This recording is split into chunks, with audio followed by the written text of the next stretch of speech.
오늘 이 27절로 32절은 예수님께서 세리 레위를 제자로 부르시는 장면입니다. 예수님께서 중풍병자를 고치신 후에 세관을 지나가게 되었습니다. 그때 예수님은 레위를 하는 세리가 세관에 앉아 있는 것을 보셨습니다. 예수님은 레위에게 다른 말씀은 하지 않았습니다. 그냥 나를 따르라고만 말씀했는데 레위는 모든 것을 버려두고 예수님을 따라갔습니다. 레위가 돈이 벌리는 좋은 직장을 버리고 예수님을 따라 나섰다는 것도 물론 놀랄 일입니다. 그러나 그보다는 더 놀랄 일은 예수님께서 세리 레위 같은 그런 죄인도 제자로 불러주셨다는 사실입니다. 예수님 당시 이 세리는 세금 징수를 위해서 로마 정부로부터 세움을 받은 유대인 관리였습니다. 그들은 로마 정부에 빌붙어서 유대인 통포들을 착취했습니다. 그래서 유대인들은 세리라고 말하면 아예 그냥 상종조차도 하지를 않았습니다. 세리의 집안이라고 하면은 결혼도 하지를 않았습니다. 당시 유대 사회에서는 이런 속담이 있었는데, 무엇이 유대 사회에서 가장 악하고 가장 나쁜 짐승이냐고 물어보면은 산에서는 곰과 사자가 가장 나쁜 짐승이고, 시내에서는 이 세리가 가장 악하고 가장 나쁜 짐승이라고 말할 정도로 세리를 그렇게 악하고 나쁜 사람으로 취급을 했습니다. 그런데 예수님은 이렇게 악하고 이렇게 나쁜 사람으로 취급받는 세리를 제자로 불러주셨습니다. 여러분이 복음서를 읽어보면 예수님께서 12제자를 일일이 부르시는 장면이 나와 있지 않습니다. 마태복음과 마가복음과 누가복음에서는 베드로와 야고보와 요한을 예수님이 제자로 부르시는 장면이 나오죠.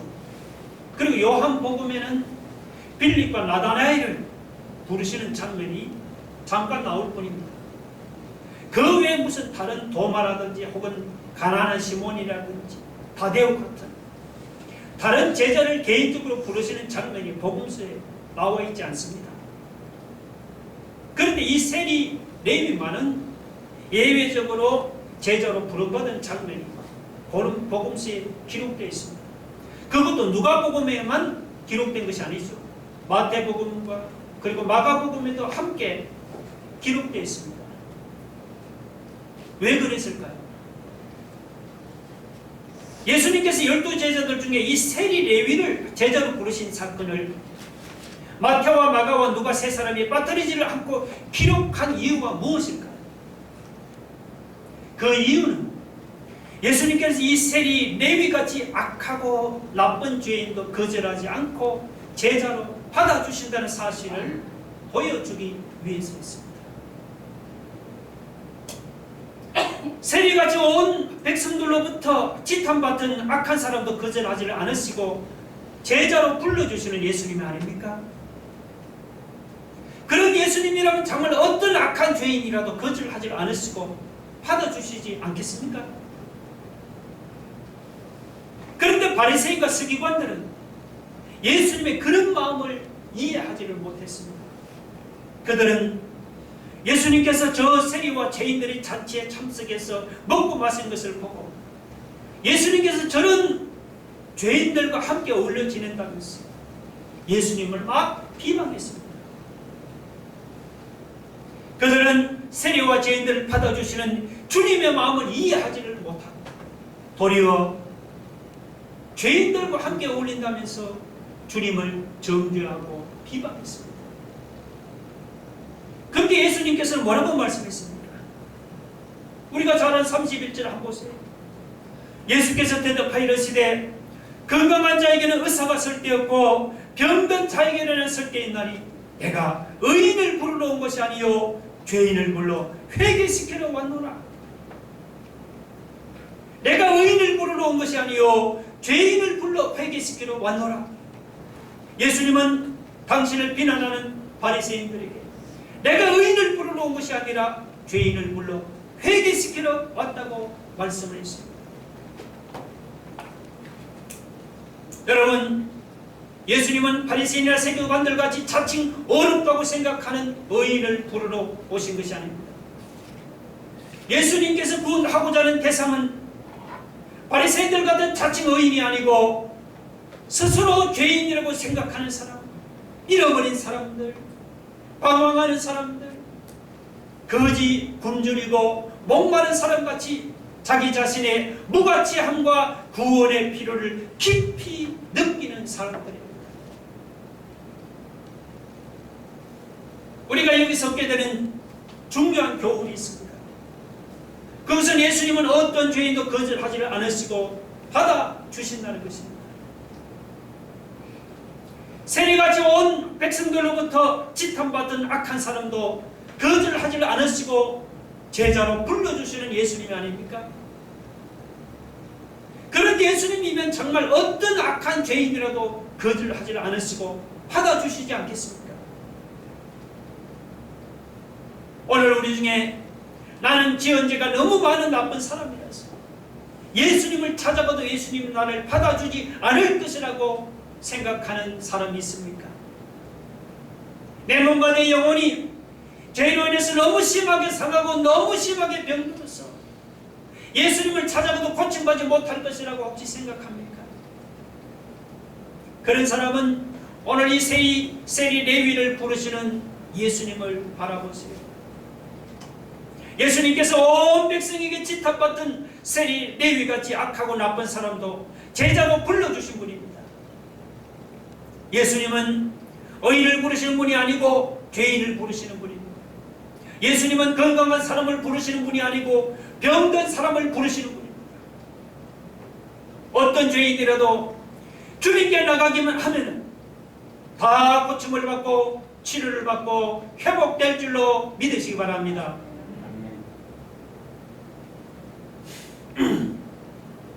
유대인들은 세리를 사람 취급하지 않았습니다.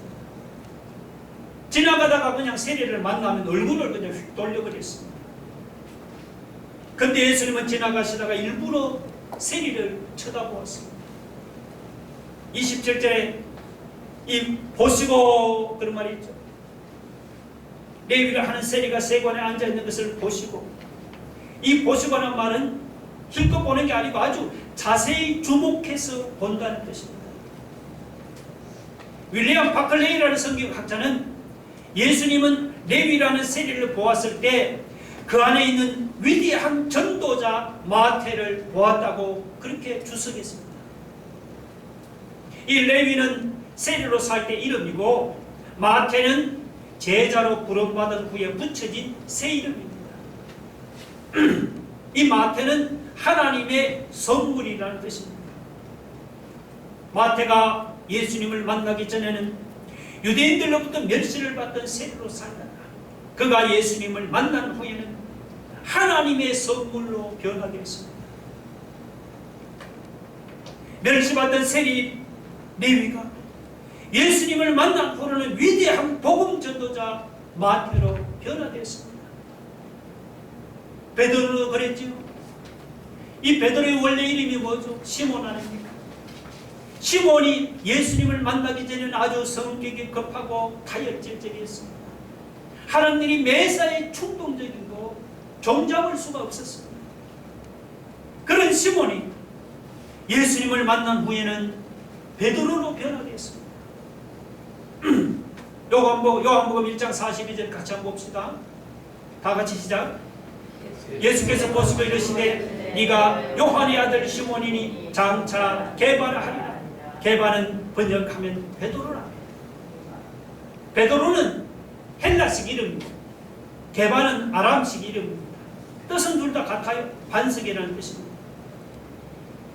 예수님은 아주 타협적이고 급하고 충동적인 그 시몬의 현재 모습만을 보질 않았습니다. 예수님은 급하고 충동적인 시몬의 모습에서 장차 초대교회의 반석이 되는 그 베드로의 모습을 보셨습니다. 그래서 시몬의 이름을 반석이라는 뜻인 베드로로 바꿔주었습니다. 여러분, 구약 사사기 6장에 보면 기드온 이야기가 나오죠. 기드온이 처음부터 용감한 사람이 아니었습니다. 처음에는 그가 미디안 사람들을 두려워해서 포도주 틀에 몰래 숨어서 밀을 타작하던 그런 겁쟁이였습니다. 그런데 그런 겁쟁이를 하나님께서 큰 용사여라고 불러주셨습니다. 사사기 6장 12절 한번 보실래요? 자, 다 같이 시작. 여호와의 사자가 기드온에게 나타나 이르시되 큰 용사여 여호와께서 너와 함께 계시도다. 하나님은 포도주 틀에 숨어 밀타작을 하던 겁쟁이 기드온이 그 현재 모습만 보질 않았습니다.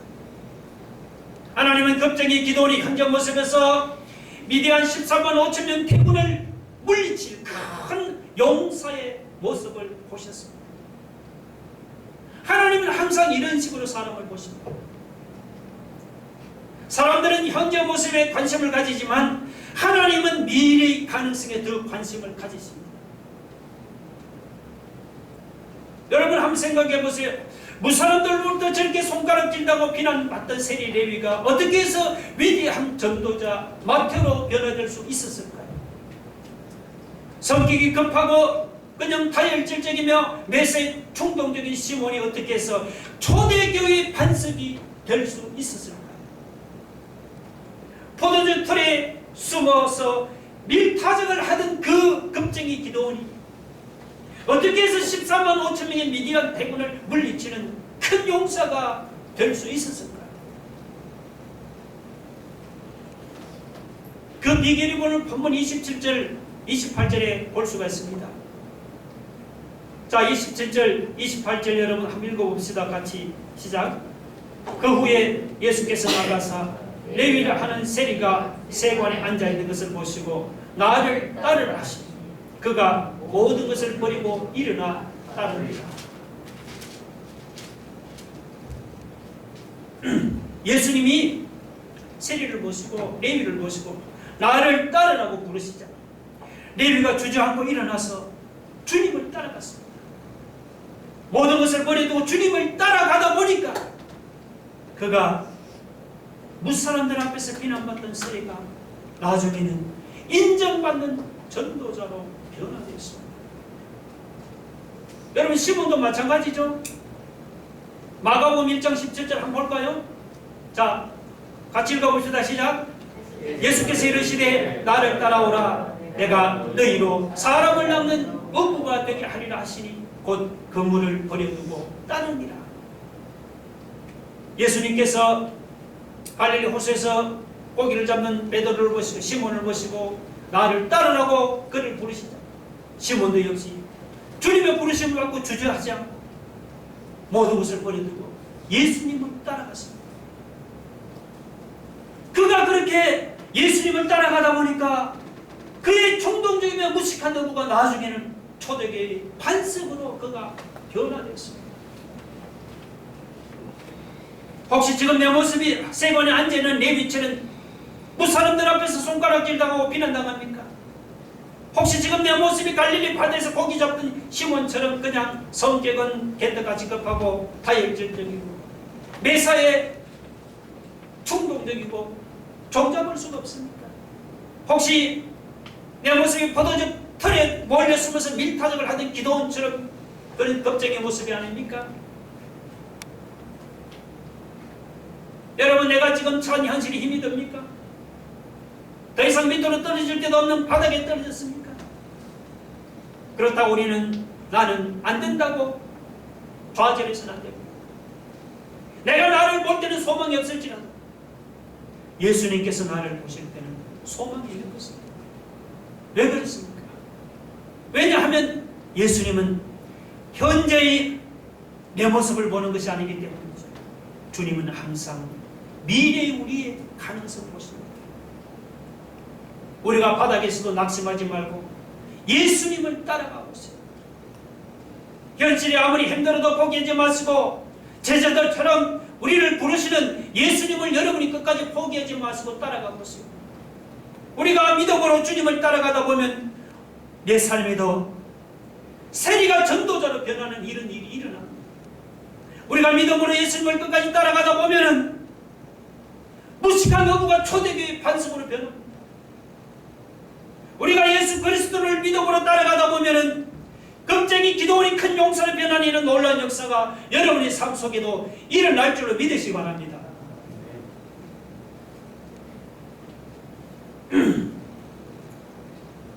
그 다음 이 33절 이하에서는 금식 문제가 나옵니다.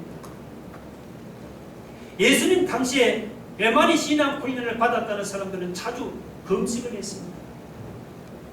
그런데 예수님은 금식을 강조하지 않았습니다. 예수님의 제자들도 금식하지 않고 오히려 그냥 이 집 저 집 다니면서 먹고 마시기를 즐겼습니다. 그걸 보고는 바리새인들은 예수님의 제자들 가운데서 믿음은 없고 그저 먹기만을 탐한다고 비난을 했습니다. 예수님께서 바리새인들로부터 이런 비난을 들으시고는 오늘 본문에 보시면 세 가지 비유를 대답했습니다. 첫째는 뭐냐? 혼인집 신랑과 손님들 비유. 자 보세요. 30절, 4절, 35절 보면 예수께서 그들에게 이르시되 혼인집 손님들이 신랑과 함께 있을 때 너희가 그 손님으로 금식하게 할 수 있느냐? 그러나 그날에 이르러 그들이 신랑을 빼앗기리니 그날에는 금식할 것이니라. 옛날이나 지금이나 결혼식은 큰 축제날이요 잔칫날이 아닙니까? 예수님 당시에도 결혼식 동안에는 금식하는 날이 와도 금식하지 않았습니다. 기쁘고 즐거운 결혼식에 어떻게 금식하며 슬퍼할 수가 있겠습니까? 그거는 결혼식을 망치는 짓이죠. 자, 이 비유에서 이 혼인집 신랑이 나오죠. 이 혼인집 신랑이 누구냐면 예수님을 가르칩니다. 혼인집 손님들은 예수님의 제자들을 가르치죠. 그런데 예수님은 혼인집 신랑이 돼 보통 신랑이 아니죠. 예수님은 지금까지 구약의 선지자들이 오랫동안 예언하고 예언해왔던 하나님의 아들이요 메시아. 예수님의 제자들은 지금 그 구약의 선지자들이 오랫동안 예언하고 예언해왔던 그 하나님의 아들이요 메시아를 직접 만났어요. 그분과 함께 먹고 마시면서 여러분 교제를 누리고 있는 거예요. 할렐루야.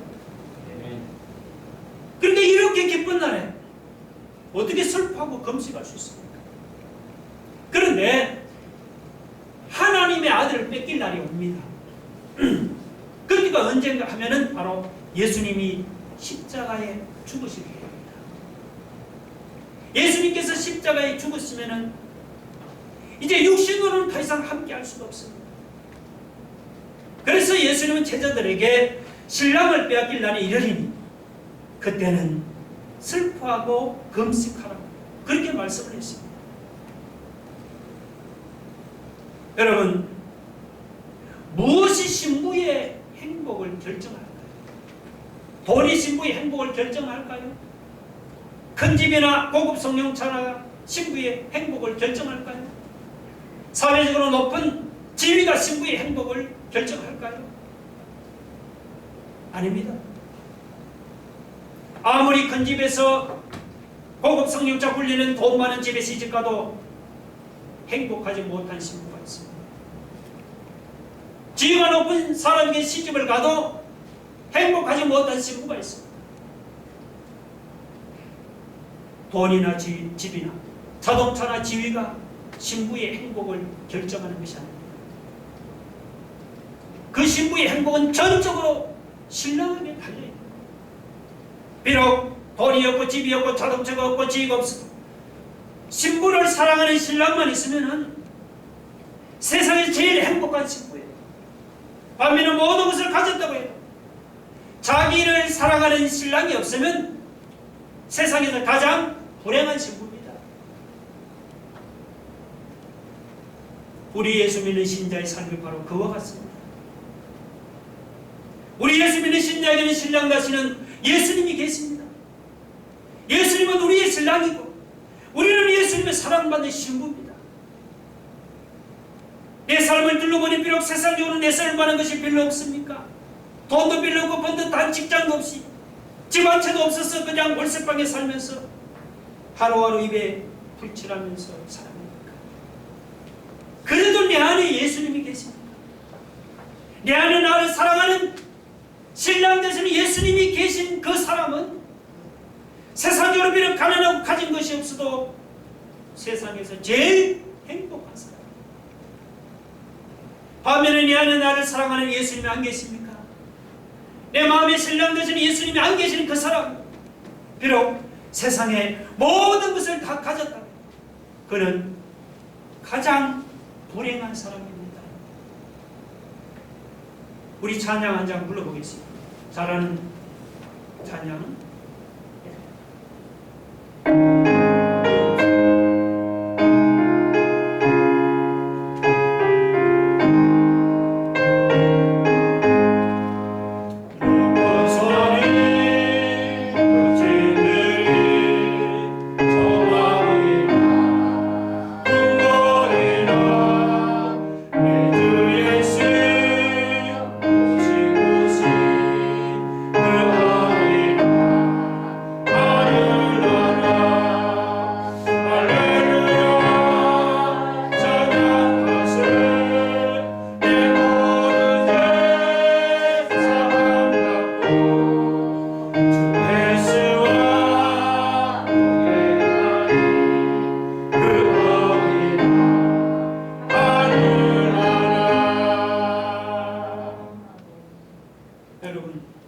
높은 산이나 거친 들이나 초막이 어떻게 그곳이 하늘나라가 될 수가 있습니까?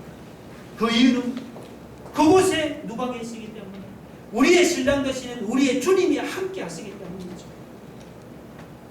여러분 다시 말씀드립니다. 행복의 조건은 돈이 많으냐 적으냐에 달려있는 것이 아닙니다. 좋은 집에 사느냐 나쁜 집에 사느냐는 것이 우리의 행복을 결정하는 것도 아닙니다. 세상에서 지위가 높으냐 낮으냐에 따라서 인생의 행복이 결정되는 것도 아닙니다.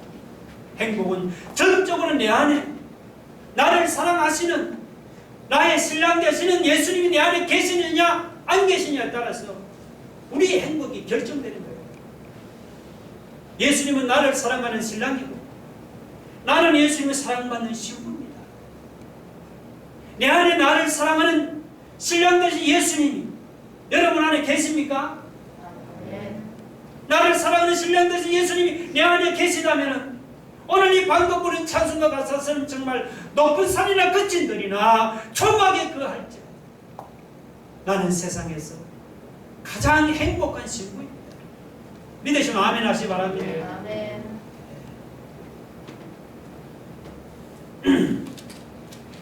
그 다음에 두 번째 비유는 새 옷과 낡은 옷에 관한 비유죠.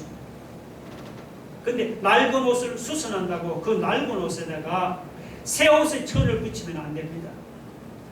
낡은 옷에 새 천을 붙이면은 그 새 천이 낡은 그 옷을 천을 잡아당겨서 옷 전체를 다 버리게 됩니다. 그러면 헤어진 옷, 그 옷을 수선한다고 그 옷에다가 새 천을 붙여서는 안 되는 거죠. 그 옷은 아예 버리고 새 옷으로 바꿔 입어야 하는 거예요. 자, 이 비유에서 중요한 것은 새 옷, 이 새 옷이 뭐냐? 이 새 옷은 예수님이 가르치는 새로운 복음을 말합니다. 그리고 낡은 옷은 유대주의적 형식주의예요. 예수님의 오심으로 새 시대가 시작되었습니다. 금식 같은 것들은 이제 낡은 옷이 이제 우리 앞에는 하나님이 친히 우리를 위해 준비해 놓으신 새로운 구원의 옷이 있습니다. 누구든지 예수님의 의의 옷을 입기만 하면 다 구원을 받습니다. 그런데 이 바리새인들은 낡은 옷을 고집했어요. 하나님께 인정받기 위해서는 금식을 더 많이 해야 한다고 그렇게 주장을 했습니다. 그러나 여러분 새 천을 낡은 옷에 붙이면 맞을 리가 없죠. 주님이 주신 이 새로운 복음도 낡은 유대주의에 맞을 리가 없습니다. 예수 믿어 새 사람이 되었다면 낡은 옷을 벗어버려야 합니다. 새 사람이면은 새 사람답게 새 옷을 입어야 하는 거죠. 그 다음 세 번째 비유가 그 두 번째 비유를 좀 더 분명하게 설명하고 있습니다. 여러분 잘 아는 내용 아닙니까? 세 번째 비유는 바로 새 포도주에 대한 비유죠. 이 비유에서 말씀하고 있는 핵심은 뭡니까? 새 포도주는 낡은 가죽 부대에 넣어서는 안 된다. 새 포도주는 어디에 넣으라고요? 새 부대에 넣어야 한다. 그 말씀. 새 포도주를 새 부대에 넣어야 그 부대도 찢어지지 않고 포도주와 부대 둘 다 잘 보존된다는 것입니다. 이 새 포도주 그리고 낡은 가죽 부대 두 번째 비에 나오는 새 옷과 낡은 옷에 비할 수 있죠. 같은 의미입니다. 새 포도주는 뭐냐? 이것은 새 옷과 같이 예수님께서 주시는 이 새로운 복음입니다. 그리고 낡은 가죽 부대는 낡은 옷과 같이 유대주의 같은 그런 낡은 사고의 틀을 가르치는 거죠. 자, 새 포도주를 여러분 낡은 가죽 부대에 담을 수 없습니다. 예수님께서 우리에게 주신 이 새로운 복음, 이것도 무슨 금식이라든지 혹은 율법 같은 이런 유대주의의 낡은 사고의 틀을 가지고는 감당할 수가 없어요. 그래서 이 새로운 복음은 유대주의, 율법주의가 아닌 새로운 부대에 넣어야 한다고 하죠. 자, 새로운 복음을 담을 이 새 부대가 무엇입니까? 우리 고린도후서 5장 17절 한번 읽어봅시다. 다 같이 시작. 그런즉 누구든지 그리스도 안에 있으면 새로운 피조물이라. 이전 것은 지나갔으니 보라 새 것이 되었도다. 새로운 피조물. 예수 믿고 성령을 받아서 거듭난 사람은 누구든지 새로운 피조물, 누구든지 새로운 새 부대다. 주님이 주신 이 복음은 예수 믿고 성령 받아 변화된 새 사람만이 감당할 수가 있는 거예요. 그런데 사람들은 전부 다 옛날 것에 다 길들여졌어요. 새 것을 싫어하는 경향이 있잖아요. 39절 그런 뜻입니다. 보세요. 묵은 포도주를 마시고 새 것을 원하는 자가 없나니 이는 묵은 것이 좋다입니다. 자, 이 말은 얼핏 보면 뭐 포도주는 오래된 것이 좋다 그 말을 하는 것 같은데 그 말이 아니에요. 그런 뜻이 아닙니다. 이것은 포도주는 오래된 것이 좋다 그런 말이 아니고 바리새인들처럼 이 묵은 율법주의에 중독된 사람들은 아무리 새로운 복음을 들어도 그것을 받으려고 하지를 않는다는 그런 말이에요. 여러분 세상 사람 다 이 바리새인 같습니다. 사람들이 묵은 이 세상에 중독됐어. 이 세상의 그 편함에 거기에 중독됐어. 그들은 아무리 새로운 복음을 들어도 받아들이질 않습니다. 여러분 전도에 가세요. 사람들이 낡은 가죽 부대인데 사람 자기들이 낡은 가죽 부대인데 거기다가 아무리 새 복음을 부으면 무슨 소용이 있겠습니까? 낡은 가죽 부대가 새 포도주를 감당할 수 없듯이 내가 새 사람을 변하지 않으면 아무리 내가 새로운 복음을 들어도 여러분 받아들이지를 못합니다. 혹시 여러분이 이런 낡은 가죽 부대가 아닙니까? 말로는 예수 믿고 새 사람으로 변했다고 하는데 행동은 변한 것이 하나도 없는 그냥 낡은 가죽 부대의 모습이 아닙니까?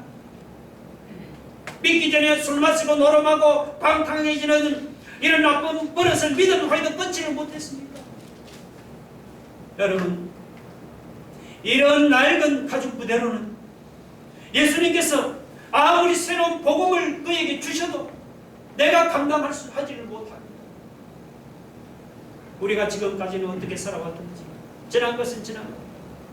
우리가 이제부터는 우리는 죄를 따라 살던 옛사람, 술 마시고 방탕한 옛사람 다 이런 것들을 끊어버리고 모름하고 나쁜 짓한 옛사람, 믿기 전에 행하던 나쁜 습관도 다 우리가 끊어버리고 이제부터는 이 낡은 부대를 여러분이 벗어 새 부대로 변화되기를 바랍니다. 옛사람을 벗어버리고 우리 자신이 새 사람으로 변화되기를 바랍니다. 여러분 한번 따라보세요. 새 포도주는 새 부대. 예, 새 포도주는 새 부대. 내가 새 부대로 변화돼야 오늘 이 구원처럼 이제부터 우리가 내가 먼저 이 낡은 부대를 벗어버리고 내가 새 부대로 변화돼야 우리가 새 부대로 변화되면 예수님이 주시는 새로운 복음이 우리 안에서 능력 있게 열쇠할 줄로 믿으시 바랍니다. 우리가 새 사람으로 변화되고 우리가 새 부대로 변화된다면 예수님이 주신 새로운 복음이 우리 안에서 여러분 안에서 우리가 생각하지도 못했던 크고 놀라운 일을 행하실 줄로 믿으시기 바랍니다. 다 같이 기도하겠습니다. 여러분 낡은 부대로는 새 포도주를 감당할 수 없듯이 옛사람으로는 우리가 복음을 감당하지 못합니다. 우리가 먼저 새 사람, 새 부대로 변화되어야 합니다. 그럴 때 복음은 우리 안에서 능력 있게 역사합니다. 무엇이 행복의 조건입니까? 돈이나 집이나 그게 아니고 예수님이 행복의 조건입니다. 신령 대신 예수님 내 안에 계시면 높은 산이나 끝인 데나 초막에 거하자. 나는 가장 행복한 사람입니다. 여러분 예수님은 죄인을 부르러 오신 분, 의인을 부르러 오신 분이 아닙니다. 세리 같은 죄인도 제자로 부르시는 주님, 그분 앞에 나가면 나 하나 고치지 못하겠습니까? 오늘 이 시간 말씀을 생각하면서 나가 작은 통수를 기도하겠습니다. 할렐루야. 하나님 아버지 감사합니다. 아버지 하나님